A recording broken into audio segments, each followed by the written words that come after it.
The rain came down in silver sheets, blurring the narrow road and turning the dirt into deep puddles. Zhao Yun, a scholar on his way back from the county library, clutched his worn bamboo umbrella. His robe was soaked at the hem, and his travel bag, filled with books, grew heavier with every step. It was the kind of night when even stray dogs sought shelter. The village he aimed for was still several miles away. He knew the road well, or so he thought, until a sudden gust of wind snatched the light from his oil lamp. In the darkness, the sound of rushing water grew louder, as if the river itself had crept closer. That was when he saw her. A faint glow flickered ahead, not from a lantern, but from a reflection of lightning on something white. As Zhao Yun approached, he realized it was a woman, sitting alone by the roadside. She wore a wedding dress of pale silk, heavy with rain, the hem muddied. Her head was bowed, a red bridal veil clinging to her face. "Miss, are you in trouble?" Zhao Yun asked. The woman lifted her head slightly. Even beneath the veil, he could see her skin was as pale as the moon. "Please, let me come with you. My family will not take me back." Her voice was soft, trembling, and carried the kind of loneliness that pierced through the storm's roar. Zhao Yun hesitated only a moment before holding out his umbrella. "There's an abandoned watchman's hut near the old bridge. We can take shelter there." They walked in silence, the rain drumming overhead.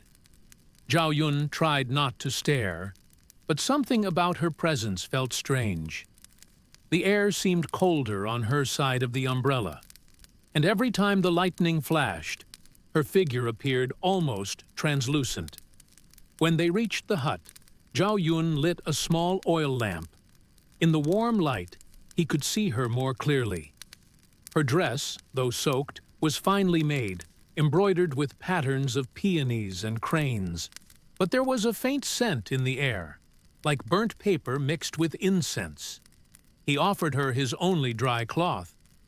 "Miss, are you running from an arranged marriage?" She gave a small, bitter smile. "Number I already. Had my wedding." Zhao Yun frowned. "Then why were you alone in the rain?" The woman's gaze drifted to the lamp flame.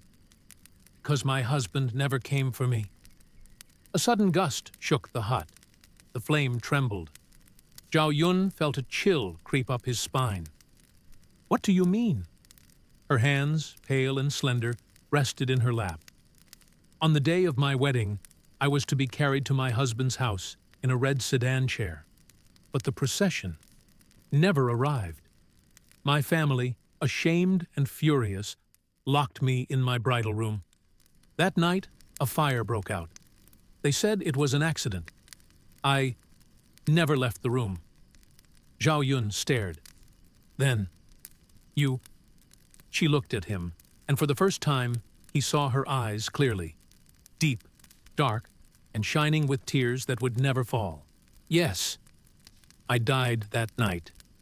They burned my body with the house, and all that remained of me was the paper bride they had prepared for the ceremony." The scent of burnt paper grew stronger. Zhao Yun's pulse quickened. He realized now why her skin had been so cold, why the rain had never truly soaked her hair. But she did not move closer. Instead, she lowered her gaze. "I do not wish to harm you, Scholar Zhao. I only wanted someone to walk with me for a little while. The road is long when one walks it alone." Zhao Yun's fear softened into pity. "Where are you going?" She smiled faintly.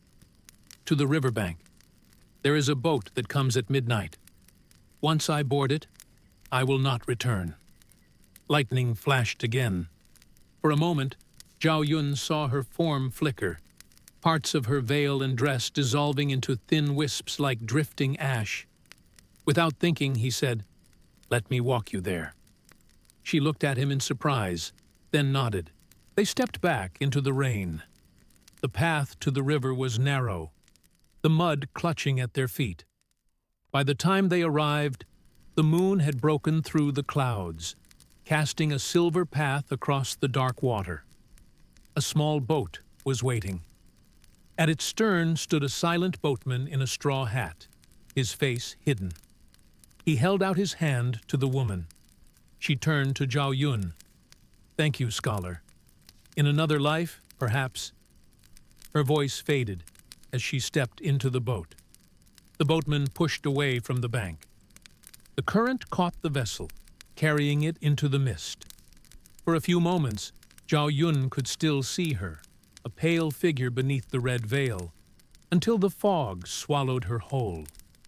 Only the rain remained, gentle now, as if the sky itself mourned her passing. Zhao Yun stood there for a long time, the image of the paper bride imprinted in his mind. Years later, whenever he passed that riverbank, he would leave a single folded paper flower by the water. And sometimes, when the mist was thick, he thought he saw a figure in a bridal veil, waving softly before vanishing into the fog.